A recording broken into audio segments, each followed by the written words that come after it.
Sweep of the spare defender. Right, well watched. And very sharply as the referee blows the half-time whistle.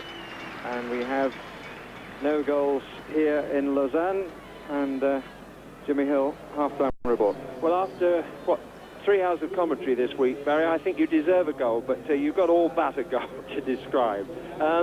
Not too bad from England's point of view. They are very reliable in defence. They've not conceded a chance, really, for the Swiss to score.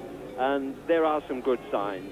Wright and Adams stood up well in the middle. They've not been put under that much pressure, but they've done all right. Sansom looks in form. The Everton pair on the right have linked up well. Robson not in top gear, but strolling through the game, not risking injury.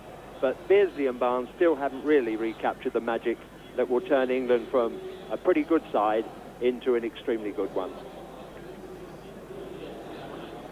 So at half-time, nothing to report from the terraces, which is good. And in terms of goals, nothing to report from the playing area either. It's Switzerland 0, England 0.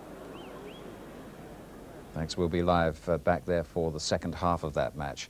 There are things to report from the terraces at Stamford Bridge, I'm afraid. There's been crowd trouble there after the match today. Chelsea are relegated. Middlesbrough go up. They won 2-1 in aggregate overall. That's confirmation of it. Chelsea won 1-0 on the day, but they go down to the second division. A good win for Bristol City at Walsall today gives them a 3-3 aggregate. Walsall won the penalty shootout to hold the replay on Monday on their home ground at Fellows Park.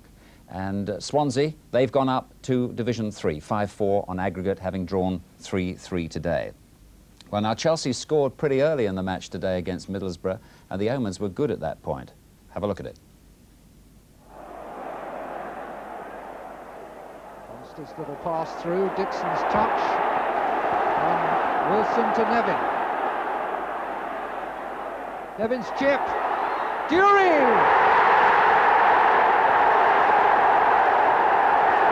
That has opened it up. Now we really have got a playoff on our hands. Nevin has always looked dangerous taking men on, pulls back the cross, first time from Dury, and pair stranded. Well, that was a good goal. Jerry Sinstadt still at Stamford Bridge. The crowd moving away now, but there has been some crowd trouble there, Jerry, hasn't there? Yes, Desmond, I'm afraid Chelsea went out of the first division with more credit and dignity than their fans. Players had no sooner left the pitch than the hoodlums attempted to take over. The invasion started from the Chelsea shed end, and it was contained and turned back by a very calm response from a small body of policemen. But that precipitated the kind of things you're seeing here. This was about 10 or 15 minutes ago. Senseless, naked hatred that continues to stain English football. Missiles thrown, a policeman carried off on a stretcher, blood-stained spectator taken away by ambulance, and a number of arrests. So sad scenes there.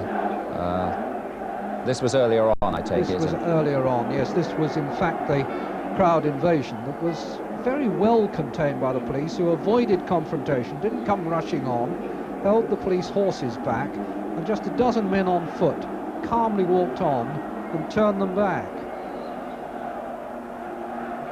But it was after that that the trouble started on the terraces, once the spectators had been cleared from the pitch. We better switch to some thoughts on the game itself, Jerry. What sort of match was it in the end? Well, it was really a very good match, Desmond.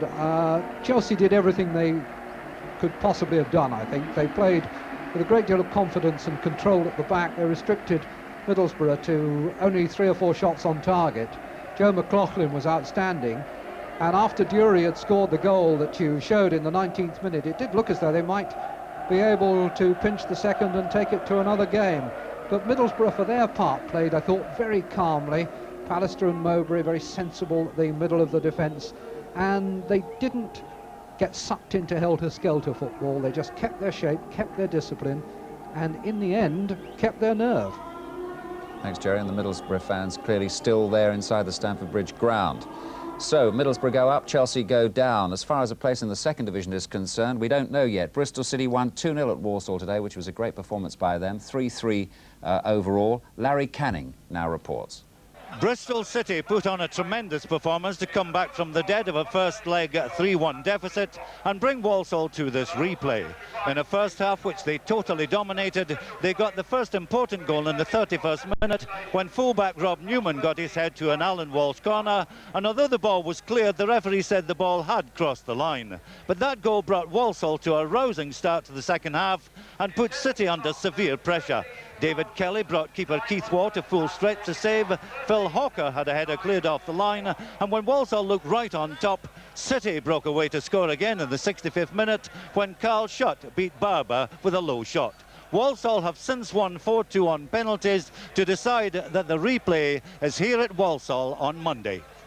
And Swansea City drew at Torquay today, which was enough to send them up to the third division. Frank Partridge now reports. Say what you like about the fourth division or a playoff series that keeps the football specials running until the last Saturday in May. This was a magnificent game played at hectic speed on a November-style mud bath and overflowing with good things. In the first half, goals were flying in almost as quickly as you could write down the scorers' names. Rayner and McCarthy for Swansea to give them a 4-1 aggregate lead after 27 minutes. 2 and 6 minutes by Torquay's free-ranging right-back Jim McNichol, 4-3 to Swansea. On the stroke of half-time, a fine strike by Alan Davis put the Welsh side 2 in front overall. Torquay, driving forward in the rain, hit the bar, McCarthy again, and then reduced the deficit to 1 when a David Caldwell header sneaked in. That made it 5-4 to Swansea overall. The playing conditions were now farcical, but the standard of play was quite incredible. And finally, amidst the mayhem, it was Swansea keeper Peter Guthrie who emerged as the hero and took them into the third division with 2 brave and inspired saves in the closing minutes. Consolation for Wales on the day of their rugby disaster, but spare a thought for the losers. I'm sure Swansea will.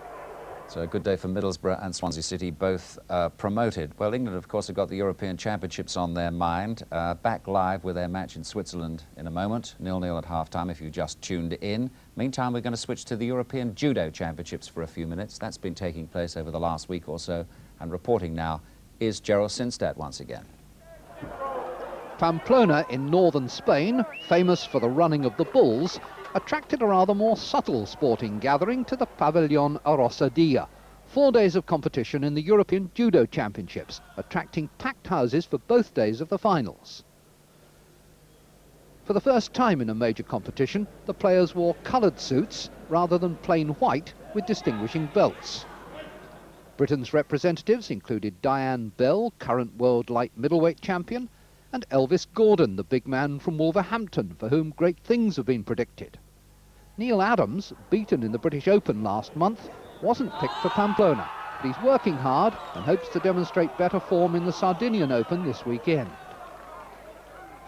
Diane Bell, here in blue, showed clearly why she's been the best in the world for the last 2 years. Begonia Gomez, her opponent in the light middleweight final, had the backing of a naturally partisan audience.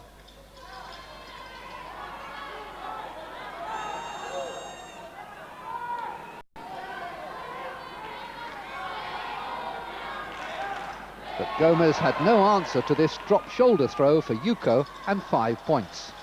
Gomez almost certainly knew this was coming. It's the move that wins Bell many of her decisions. But like many another victim, the Spanish girl couldn't defend against it.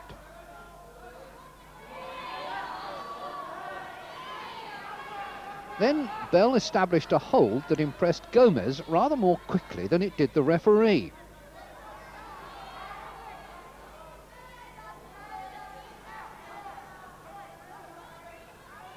It was only after prolonged contemplation that the official decided that the hold was good and the count could begin.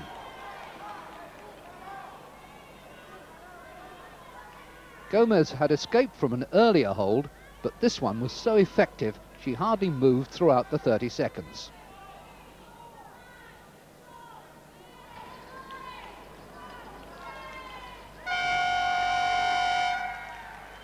Diane Bell.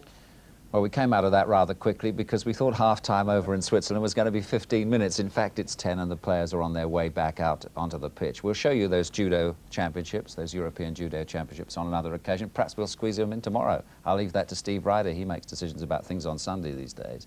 But a quick word from Bob Wilson here before we go back to Jimmy and Barry there. What did you make of that first half? Well, not brilliant, Des, obviously, but the one good sign from England's point of view is that they did create 4 good goal-scoring chances, which is quite a good ratio in a period of 45 minutes. Now, 2 fell for Gary Lineker, 1 for Tony Adams, 1 for Kenny Sansom. Adams was obviously the one who was slightly unlucky, although you've got to credit the keeper for a great save. But that is, it's 4 chances in a European Championship finals coming up. That would be good, obviously, as long as they convert. But that's the positive side. No.